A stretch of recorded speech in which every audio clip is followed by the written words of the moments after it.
G20 की अध्यक्षता मौजूदा साल यानी कि 2023 में भारत कर रहा है, लेकिन ये बात चीन के गले से नहीं उतर रही और चीन और पाकिस्तान ने फिर से अपना प्रोपेगेंडा शुरू कर दिया है।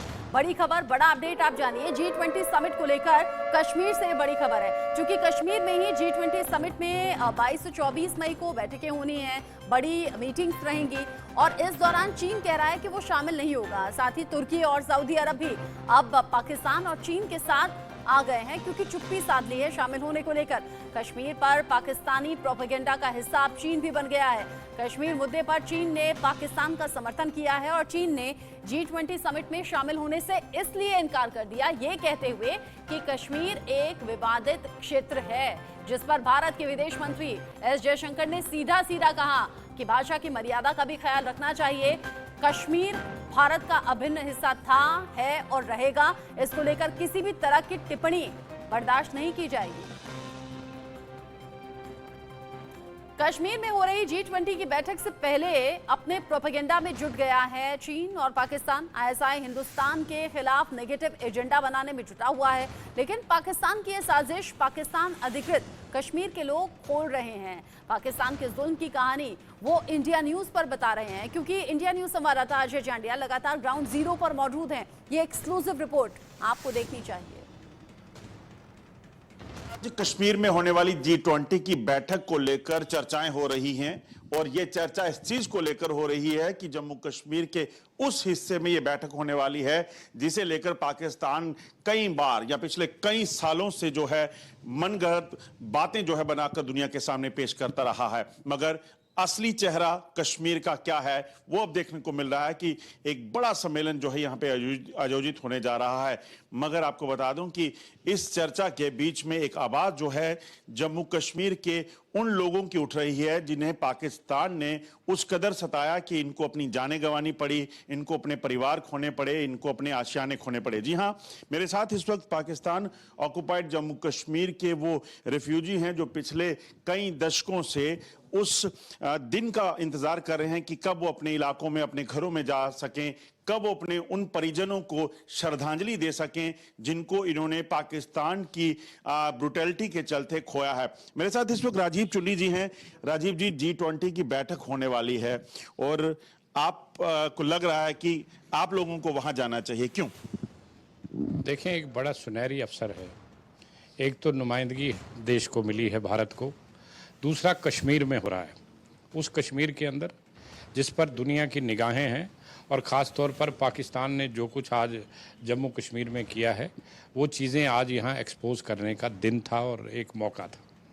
और मैं समझता हूँ कि पाकिस्तान बनने के बाद जो पहली गोली चली वो हमारे लोगों के, हिंदू सिखों की छाती पर चली। हम उसके विक्टिम हैं, पहले विक्टिम। और हम बताते कि पाकिस्तान असल में किस तरह का देश है, उसकी बनावट क्या है और उसका जन्म कैसे हुआ और हमारे साथ क्या हुआ। लेकिन आज तक नहीं बुलाया गया। मैं समझता हूँ कि अगर सरकार को कुछ सोच बनती है तो हमें वहाँ बुलाकर उन प्रतिनिधियों के सामने जो देश विदेश से आए हैं उनके सामने अपनी बात रखने देने का मौका देना चाहिए, क्योंकि आज टूरिज़्म की बात होती है। दुनिया कहती है कि धरती पर अगर कहीं स्वर्ग है तो वो कश्मीर है। वो कौन सा कश्मीर है? वो खाली ये कश्मीर नहीं जो आज हमारे पास है, वो कश्मीर भी पाक अधिकृत कश्मीर जो पाकिस्तान के पास है। मुजफ्फराबाद, नीलम घाटी, मीरपुर, कोटली, भिंबर, आप नीलम घाटी चले जाइए मुजफ्फराबाद में, आप गिलगित बाल्तिस्तान चले जाइए, इतने खूबसूरत नज़ारे हैं। मैं समझता हूँ कि दुनिया शायद उससे ना वाकिफ़ नहीं है, वो देख नहीं पाई, क्योंकि पाकिस्तान ने एक तरह से नाजायज़ कब्जा करके उन इलाकों को छुपा रखा है। तो ये सारी चीज़ें, मैं तो कहता हूँ आना जाना शुरू होना चाहिए। हम लोगों को बताते कि वहाँ कितने हिस्टोरिकल गुरुद्वारे हैं, मंदिर हैं। रिलीजियस टूरिज़्म होता, दूसरी तरह का टूरिज़्म होता तो हमारे ऊपर, और ख़ास तौर पर वो जो कैंप्स, वहाँ मिलिटेंट्स के कैंप्स चलते हैं मेरे उन इलाकों में जहाँ हम लोग पले बढ़े खेले, वहाँ पर मिलिटेंट तैयार होकर आते हैं। मेरे दिल पर मैं कहता हूँ सांप लौटते हैं हम लोगों के, कि एक तो 47 में हम लोगों के साथ जातियाँ की, उसके बाद आज वहाँ पर ट्रेनिंग कैंप चलते हैं, लॉन्चिंग पैड्स हैं। ये सारी चीज़ें एक्सपोज करने के लिए मैं समझता हूँ कि हमें वहाँ पर मौका दिया जाना चाहिए, ताकि हम बात रखें और पाकिस्तान को पूरी तरह से वो जो आज झूठा प्रोपेगेंडा कर रहा है उसको एक्सपोज करें। टूरिज्म को अगर आप ऊपर लाना चाहते हैं तो टेररिज्म को कहीं ना कहीं खत्म करना होगा। जो वक्त पुराना दौर आप याद करते हैं, जो अपने इलाके में जाना चाहते हैं, खूबसूरती तो कोई शक नहीं उसमें बहुत थी, उसमें क्या हुआ क्या था, इतना कितने लोगों को आपने खोया? सर जी, ये जो जम्मू कश्मीर को दुनिया की जन्नत बोलते हैं, बात यह है कि सबसे पहले हमें जो एतराज़ है, जो हमें बहुत बड़ा दुख है कि जो सम्मेलन हो रहा है इस वक्त जो कश्मीर में, उस वक्त हमारी हाज़िरी बड़ी ज़रूरी है, क्योंकि हमने जो सारा जो झेला है, जो दुख तकलीफ़ें देखी हैं, मेरे परिवार के 28 आदमी को एक लाइन में खड़ा करके मार दिया गया था जी। तो मैं किस ढंग से इस जहाँ पर पहुँचा हूँ और जो दुख दर्द से हम ये यहाँ तक आए हैं, वो भगवान जानता है या लोग जानते हैं। इसलिए सबसे ज़रूरी है हमारा वहाँ पहुँचना जी। और सबसे पहले वहाँ के जो रिफ्यूजी हैं, उन्होंने पाकिस्तान की आर्मी को रोका और अपनी शहीदियाँ देकर उसको बचाया। जो जैसे बोलते हैं India is Kanyakumari to Kashmir तक इंडिया इज़ वन। अगर हम मेहनत ना करते, हम ये कुर्बानियाँ ना देते, तो कन्याकुमारी तो पठानकोट इंडिया इज़ वन होता है ये हमारी। जिस तरीके से टूरिज्म की बात हो रही है, लगता है कि जो वहाँ का जो टूरिस्ट डेस्टिनेशन है, जब वो जम्मू कश्मीर में मिलेंगी, उसका जिक्र कहीं हो अगर इस मीटिंग में G20 में, तो वो ज़्यादा और बेहतर और खूबसूरत हो। हाँ, ऐसा भी हो सकता है, लेकिन है कि इसके लिए प्रॉपर हमें समय देना चाहिए कि हमें एक्चुअल जो पोजीशन है, जो आज से 47 में हमने जो दौर देखा है, वो दौर कहीं दोबारा ना आ पाए, इसका भी हमें पूरा आगे इन फ्यूचर में प्लान बनाना चाहिए। आप समझ सकते हैं, क्योंकि अगर बात टूरिज्म की हो रही है तो टूरिज्म के लिहाज से जम्मू कश्मीर को शायद इसलिए चुना गया होगा क्योंकि जम्मू कश्मीर दुनिया में अगर धरती पर स्वर्ग कहीं कहा जाता है तो जम्मू कश्मीर को कहा जाता है। और जम्मू कश्मीर तब पूरा होता है जब पाकिस्तान के कब्जे वाले कश्मीर की भी बात हो, और वो खूबसूरती, वो चाहे नीलम घाटी हो या तमाम वो इलाके हों, उस पूरे इलाके को जब मिलाकर उस पर बात होगी तो शायद वो चर्चा और उस बात में दम अलग होगा। शायद इसी वजह से POJK के ये रिफ्यूजी चाहते हैं कि इस सम्मेलन में कम से कम उस इलाके का भी जिक्र होना चाहिए जहां इन्होंने अपने आशियानों को खोया है। बंटी डिगरा के साथ अजय जंडियाल, इंडिया न्यूज, जब। ग्राउंड जीरो से अजय जांडियाल की रिपोर्ट आप देख रहे थे। जम्मू कश्मीर में G20 के सदस्यों की बैठक होनी है, अहम ये बैठक है। इसको लेकर जम्मू कश्मीर में तैयारियां हैं, शासन प्रशासन एक्टिव है, सुरक्षा बल मुस्तैदी से नजर रख रहे हैं, आसमान से लेकर जमीन तक। इस बीच जम्मू कश्मीर में 22 से 24 तारीख ये अहम रहने वाली है, जब G20 समिट की बैठकें होनी है। ऐसे में सुरक्षा बल आपको चप्पे चप्पे पर दिखाई दे जाएंगे, आसमान से लेकर जमीन तक, यहाँ तक कि पानी में भी सुरक्षा बल एक्टिव होकर मॉक ड्रिल चला रहे हैं। नई दिल्ली में सितंबर में G20 शिखर सम्मेलन होना है, लेकिन अभी 22 से 24 जम्मू कश्मीर के लिहाज से अहम दिन है। कश्मीर में होने वाली G20 की बैठक पर आतंकी साया है और उसी के चलते जम्मू कश्मीर में सुरक्षा को पुख्ता किया गया है। आप देखेंगे ये वो ड्रोन है जिनके जरिए पूरे इलाके पे नजर रखी जा रही है, ताकि किसी भी तरह की कोई हरकत अगर आतंकी करने की कोशिश करें तो उसे नाकाम किया जा सके। आपको बता दूं कि जम्मू और कश्मीर दोनों ही इलाकों में कड़ी सुरक्षा के बंदोबस्त किए गए हैं। इस समय हम जम्मू के विक्रम चौक इलाके में हैं और यहाँ अगर आप देखेंगे तो ये जो भारी भरकम गाड़ी आप देख रहे हैं, दरअसल ये जो है वो CRT का वो PCR है, कमांड एंड कंट्रोल व्हीकल, जिसके जरिए पूरे इलाके पे नजर रखी जा सकती है। क्योंकि ये जो आपको बता दूं कमांड एंड कंट्रोल व्हीकल है, किसी भी ऑपरेशन, अगर आतंकियों के खिलाफ ऑपरेशन करना हो तो इस गाड़ी के जरिए पूरे इलाके पे नजर रखी जाती है, क्योंकि इसमें हर तरह के गैजेट जो हैं वो लगे हुए हैं। आप देखेंगे CRT के जो जवान हैं वो भी यहाँ पर तैनात हैं और इस पूरे इलाके की अगर बात करें तो यहाँ पर होने वाली हर मूवमेंट को जो है वो जो है यहाँ पर मॉनिटर किया जा रहा है। इस तरफ अगर आप देखेंगे तो ये जो कमांड एंड कंट्रोल व्हीकल है, इसके अंदर का एक नज़ारा है, जिसमें तमाम जो कंट्रोल रूम में तमाम जो गैजेट्स है, PCR है और इसमें CCTV कैमरास के ज़रिए तमाम इलाके पे नज़र रखी जा सकती है। इसके ऊपर जो कैमरास लगे हुए हैं वो बड़े हाईटेक कैमरास हैं, जिसकी मदद से दूर दूर तक जो है, इसके लगभग 2 किलोमीटर के इलाके में अगर कोई भी चीज़ होगी तो उसको जो है वो कहीं ना कहीं देखा जा सकता है, उसको मॉनिटर किया जा सकता है। इसके अलावा आप देखेंगे तो जो CRT के जवान हैं वो इस वक्त इस पूरे इलाके पे तैनात हैं हथियारों से लैस ये जवान किसी भी तरह की आतंकी हरकत होती है, गतिविधि होती है, तो उससे निपटने के लिए स्पेशली ट्रेंड हैं और इन्हीं जवानों को इस वक्त जम्मू कश्मीर के तमाम इलाकों में तैनात किया गया है ताकि किसी भी खतरे को देखकर उसको उसी वक्त समाप्त किया जा सके। बंटी डिगरा के साथ अजय जंडियाल, इंडिया न्यूज़, जम्मू।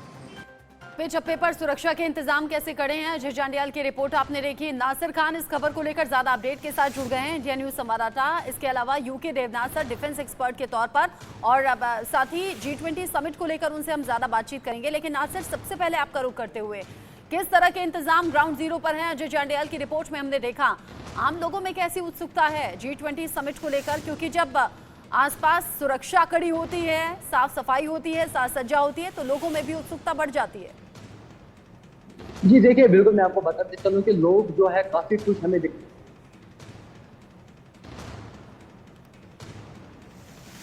नासिर नासिर के नेटवर्क में कुछ इशू है, दोबारा से बातचीत नासिर से हम करेंगे। यूके देवनाथ सर का मैं रुख कर लेती हूँ। नासिर, आपको आवाज मिल रही है क्या?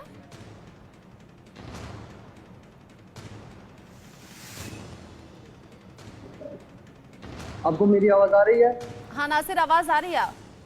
जी बिल्कुल, देखिए G20 समिट मीटिंग होने से पहले ही जब यहाँ के जम्मू कश्मीर लोगों को पता चली, आम नागरिकों को पता चली कि G20 समिट मीट जो है वो श्रीनगर में मुनक्किद होने वाली है, उसके बाद यहाँ के लोगों में जो है एक खुशी की लहर दौड़ गई। उनके चेहरे जो है खुशी से खिल उठे कि आखिरकार जो सपना लोग जो है पिछले 75 सालों से देख रही थी, कैसे कश्मीर के हालात जो है उसको तब्दीली देखने को मिली, कब कश्मीर घाटी में आतंक और अलगाववाद का खात्मा होगा और कब कश्मीर घाटी जो है पीसफुल एटमॉस्फेयर की तरफ दौड़ेगी, कब कश्मीर में विकास होगा। परसों से हमने लगातार देखा, जितने भी हमारे लोगों से बात हुई उनमें काफी खुशी की लहर है। वो चाहते हैं कि G20 समिट मीटिंग जो है यहाँ पे होने दे सकते उनके का इंतजार है, और उसके साथ साथ जो है सुरक्षा के कड़े इंतजाम यहाँ पे किए गए, जगह जगह पर सुरक्षा बलों की तैनाती की गई है। इसमें आप देखिए डल लेक जो है उसकी निगरानी जो है मैरिन कमांडो कर रहे हैं, और SKSC वैल्यू जहाँ पे कल G20 समिट मीटिंग होने वाली है वहाँ पे नेशनल सिक्योरिटी गार्ड्स को जो है जो कड़े इंतजाम है उनकी तस्वीरें लगातार, नासिर जैसे जैसा आप बोल रहे हैं, तस्वीरों में लगातार हम अपने दर्शकों को दिखा रहे हैं, बता रहे हैं कि क्या तैयारियां G20 समिट को लेकर है। लेकिन देवनाथ सर, एक तरफ तो पाकिस्तान आर्थिक राजनीतिक दोनों संकट झेल रहा है, अपने हालात संभल नहीं रहे हैं, प्रोपेगेंडा उसका फिर भी चालू है। पाकिस्तान के इस प्रोपेगेंडा में चीन ने साथ निभा दिया है, कह रहा है कि हम तो नहीं पहुंचेंगे कश्मीर क्योंकि वो तो विवादित क्षेत्र है। हालांकि भारत के विदेश मंत्री ने दो टूक कह दिया है कि जरा अपनी हद में रहें, सोच समझकर बोले, कश्मीर अभिन्न हिस्सा था, है और रहेगा। लेकिन तुर्की और सऊदी अरब का भी साथ में आ जाना, चुप्पी साध लेना G20 समिट को लेकर आप कैसे देख रहे हैं इसे? रचना, चीन जो है पाकिस्तान के पीछे खड़ा होके उछल रहा है। G20 में तो पाकिस्तान का कोई रोल ही नहीं है। पाकिस्तान तो G20 के किसी लिस्ट में ना इधर ना उधर है। हाँ, चीन जो है पाकिस्तान को ये दिखाने की कोशिश कर रहा है कि चीन पाकिस्तान का समर्थन करता है कश्मीर के मामले में, लेकिन ये तो बहुत ही गलत अंदाज है। सही अंदाज तो रचना मैं कहूंगा कि भारत को लगना चाहिए। भारत को चीन को बताना चाहिए कि तिब्बत आपका हिस्सा नहीं है। तिब्बत पर चीन ने जबरदस्ती कब्जा किया हुआ है। हजारों साल से, सैकड़ों साल से तिब्बत एक आजाद मुल्क रहा है। हाँ, चीन के लोग वहां आके गड़बड़ी करते रहे हैं, लेकिन उसका मतलब ये नहीं है कि आज की तारीख में चीन तिब्बत को जबरदस्ती अपने काबू में कर ले। जहां तक कश्मीर की बात है, कश्मीर को तो भारत का अभिन्न हिस्सा दुनिया के सारे देश मानते हैं। थोड़ी सी असुविधा अब पहले भी हो चुकी थी इस मामले पर। तुर्की जो है पाकिस्तान का समर्थन करता है, सऊदी भी थोड़ा बहुत पाकिस्तान का समर्थन करता है। सऊदी और तुर्की दोनों ही भारत के मित्र हैं, लेकिन शायद हमारे विदेश मंत्रालय ने भारत का जो पक्ष है वो बड़ी अच्छी तरह से तुर्की और सऊदी को समझा दिया है। हाँ, उनकी अपनी एक मजबूरी है, दोनों ही देश मुस्लिम कंट्री हैं, तो उनको अपने देश की, तुर्की और सऊदी, वो अपने देश की जो जनता है उनको थोड़ा खुश करने के लिए थोड़ा पाकिस्तान का समर्थन कर देते हैं। लेकिन बात तो यह है कि कश्मीर हमारा है। अंतर्राष्ट्रीय पटल में UN भी इसको मानता है। 1947 में जब देश आजाद हुआ तो भारत के 560 से ज्यादा राजाओं ने एक ट्रीटी साइन की कि वो भारत में विलय करेंगे। इसी तरह से कश्मीर के महाराजा हरि सिंह जी ने भी भारत में विलय होने के लिए इंस्ट्रूमेंट ऑफ एक्सेशन साइन किया हुआ है। और सबसे बड़ी बात है कि उसी वक्त पाकिस्तान ने अपने रजाकारों के साथ और पठान कबीलाइयों के साथ मिलकर श्रीनगर पर हमला कर दिया। यानी यूनाइटेड नेशन का बहुत क्लियर ऑर्डर है 1948 का कि पहले पाकिस्तान अपनी फौजों को, रजाकारों को और कबायलियों को वैली से वापस कश्मीर से बाहर निकाले, उसके बाद ही उभय पक्ष मिलकर बातचीत करें। यानी पाकिस्तान जो है वो समझता नहीं है, वो जानते हैं कि अगर देवनाथ उनको सर, अगर जिंदा रहना पाकिस्तान है, समझता पाकिस्तान तो की- इतनी बदहाली खुद झेलता नहीं, अपनी बदहाली संभल नहीं रही है। प्रोपेगेंडा लगातार चल रहा है, आतंकी गतिविधियों को अंजाम देने की साजिशें सीमा पार से लगातार होती रहती हैं, लेकिन G20 समिट को देखते हुए तैयारियां कैसी हैं? जैसे हमने कहा, जमीन से लेकर आसमान तक, पानी में भी किस तरीके से सुरक्षा बल मुस्तैदी के साथ चप्पे चप्पे पर निगाह रख रहे हैं, और अब ये चौकसी G20 समिट के लिहाज से बढ़ानी जरूरी है भी। यूके देवनाथ सर ने कहा कि चीन का प्रोपेगेंडा जारी है, लेकिन साथ ही साथ भारत अपनी विदेश नीति के लिए जाना जाता है, सराहा जाता है दुनिया के बाकी देशों के जरिए भी, और इसीलिए भारत के विदेश मंत्री एस जयशंकर ने चीन को दो टूक कह दिया है कि अपनी हद में रहकर बात करे। कश्मीर धरती का स्वर्ग कहा जाता है, कश्मीर से बेहतर कोई जगह G20 समिट के लिए हो नहीं सकती। 22 से 24 तारीख तक G20 समिट की बैठकें होनी है। भारत की अपनी तैयारी है, चीन का प्रोपेगेंडा भारत पर असर डालता नहीं है।